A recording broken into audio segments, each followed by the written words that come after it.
talk about it more, and I feel like the only loves I've had were more secret. They're so secret I didn't even know about it. I think one of my favorite things about Toastmasters is hearing someone give their very first speech. The icebreaker speech has such connotations to it. There's an emotion.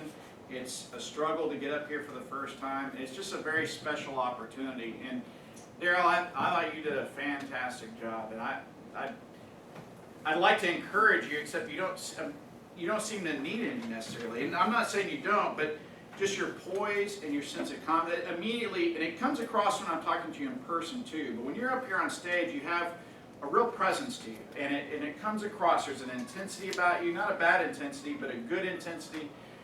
And what I'd like to talk about in terms of this speech is three things. I'd like to talk about what I saw, what I heard, and then what I felt.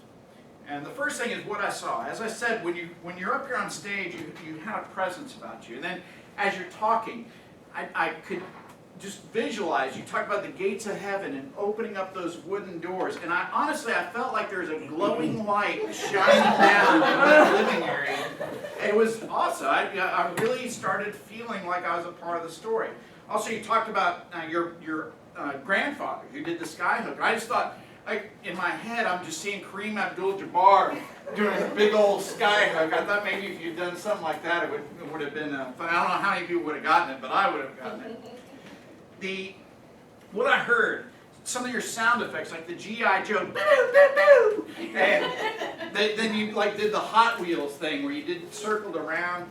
The passion and conviction that came through, I think that was something that was very impressive too. That when you're talking, it was such a joyful speech, and I really enjoyed that part. And then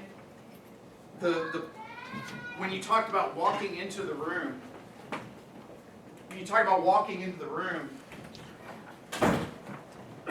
and there were lights everywhere, and it was decorated better than you'd ever seen it. I could feel the joy you felt at that time.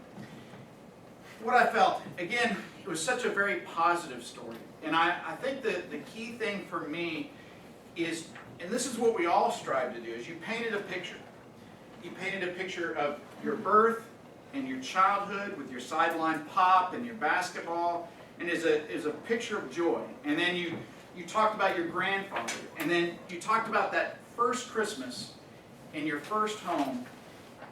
About the only thing I'd say, if I could improve something, would be I'd like for you to think about over-dramatizing certain points. And what I mean by that is, like, when you walked in that home, slow down your tone of speech. And then I looked out over everywhere, and there are lights as far as I could see, and I could smell my grandmother's cooking. And I have to admit, I may have shed a tear. Something along those lines. But overall, I thought it was just wonderful. I can hardly wait for your next one. I really, really enjoyed the speech. It was just a really, really good speech. Thank you so much.